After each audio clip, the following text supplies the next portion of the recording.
title exceptions and title omissions on Schedule B of the title policy. But just do remember that you could always buy a property subject to a judgment or a claim or an encumbrance that might be on the property.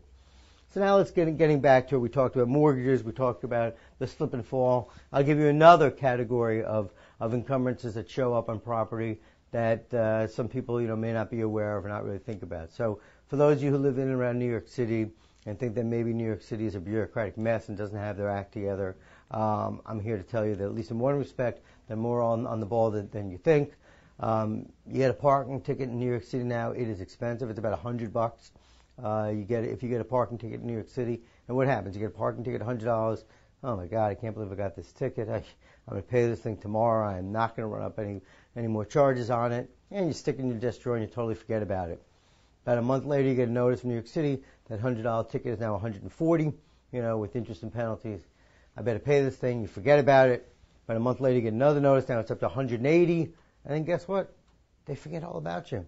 You stop getting notices. Like, this is great. New York City messed up. I got away with it. I don't have to pay that ticket. Unfortunately, I'm here to tell you that they didn't mess up. That PVB, the Parking Violations Bureau, is more on the ball than you may otherwise think.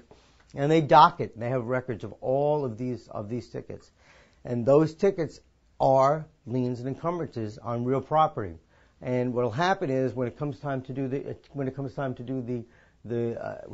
sell the property and there's a title search, we will pick up all those parking tickets. And now that property, let's say it was your parking ticket, that property cannot be sold or transferred until and unless those encumbrances, those parking tickets, are satisfied. So let's say now those parking tickets are $500. You get a whole bunch of tickets.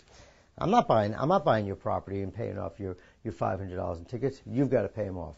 Again, if the title company misses the parking tickets, misses the slip and fall judgment, misses the mortgage, somehow gets defrauded, tricked, messes up, screws up in any of these situations that we're talking about, you then have a situation where, and it comes up somewhere down the line, you have a title insurance policy that ensures to you that you have that this property is free and clear of all liens and encumbrances, and therefore you can turn around and say, hey, title company, I don't know what you're talking about with these parking tickets.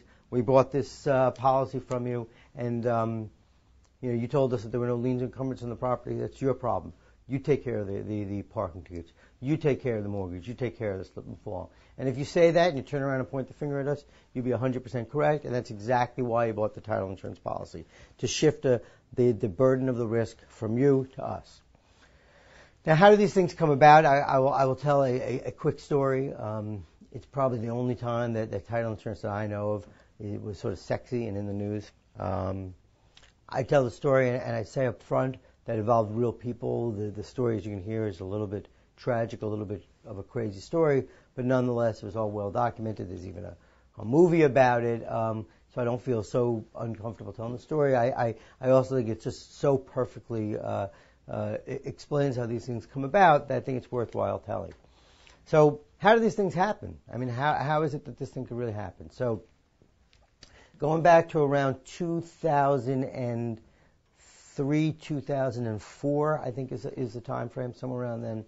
There was a guy owned a big fancy pants house up in Greenwich, Connecticut. I think it was like a $3 million house, and he did what a lot of people do when he bought the house. He went and got a big fat mortgage from whatever bank it is, but I'm telling you that all the banks I'm going to talk about here were big institutional lenders. So just for argument's sake, I'll say it's Chase. I don't know if it's Chase, and I don't mean to point any fingers at Chase, but he went to Chase and he borrowed $2 million. And again, I don't